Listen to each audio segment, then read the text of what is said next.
দ্বীপবাসীর খাদ্য চাহিদা মেটাতে প্রশাসনের উদ্যোগে কক্সবাজার থেকে ২০০ টন মালামাল নিয়ে জাহাজ পাঠানো হয়েছে সেন্ট মার্টিন দ্বীপে। মিয়ানমারের রাখাইনে চলমান সংঘাতের জেরে কক্সবাজারের টেকনাফ সেন্ট মার্টিন নৌ রুটে ৮ দিন ধরে জাহাজ চলাচল বন্ধ রয়েছে। এর ফলে দ্বীপের ১০,০০০ বাসিন্দা গত ৩-৪ দিন ধরে খাদ্য ও নিত্য প্রয়োজনীয় পণ্য সংকটে পড়েছেন।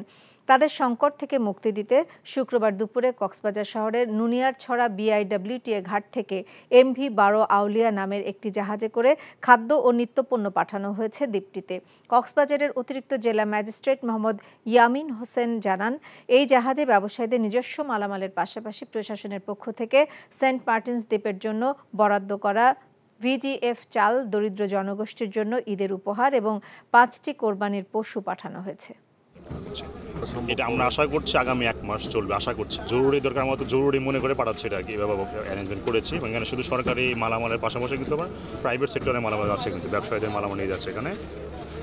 যদি ইমার্জেন্সি হয় তখন আমরা দেখবো এটা। এখন জন্ম সনদ দিয়ে খোলো বিকাশ স্টুডেন্ট অ্যাকাউন্ট। নিজের বিকাশ নিজে কর।